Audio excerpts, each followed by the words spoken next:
petang di dalam bulan Ramadan, Allah Ta'ala akan membebaskan 60,000 nama ahli neraka.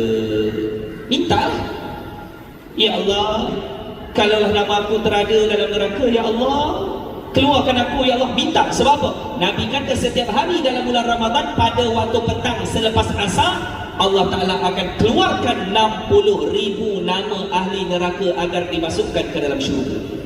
Minta kita salah seorang daripada 60,000 setiap hari. Minta. Yang kita minta dengan Allah apa dah? Dua.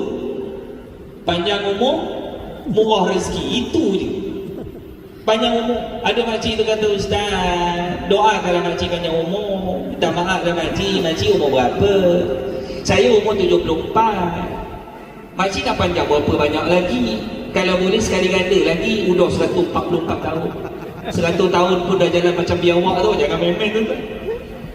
Ustaz, doakanlah pakcik, Ustaz, murah rezeki. Pakcik umur berapa? 78. Ada cita-cita nak jadi jutawan ke? 78 tahun. Yelah puji, tak ada betul. Yang kita minta, biar berkat hidup kita.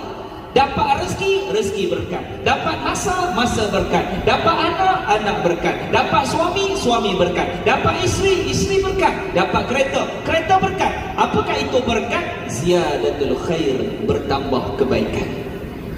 Jadi bulan Ramadan ni tuan-tuan, bulan ampun dosa kita dan ditambahkan kebaikan pada kita. Ra, mim, ton. Apa dia ra, ton? Domanullah, jaminan daripada Allah.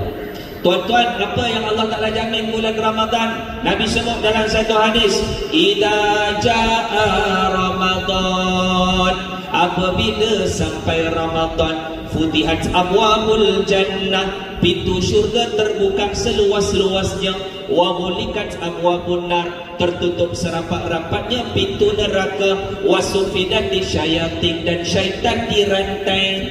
Maknanya setan tak ada bulan puasa. Saya ceramah hari tu 2 Ramadan, ceramah satu masjid. Habis ceramah lepas witir, ada makcik datang jumpa saya. Ustaz sure ke setan tak ada bulan Ramadan? Saya kata tengok muka makcik ni macam confused tau.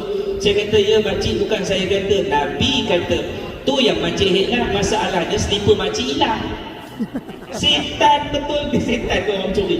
Kata ulama, kalau masih lagi ada orang yang melakukan maksiat, melakukan kejahatan di dalam bulan Ramadan, sedangkan syaitan-syaitan itu dirantai, maka itu bukan kerja syaitan. Itulah manusia yang kalah dengan hawa nafsu dia sendiri. Tak ada syaitan pun dia kalah, ada syaitan lebih teruk daripada itu.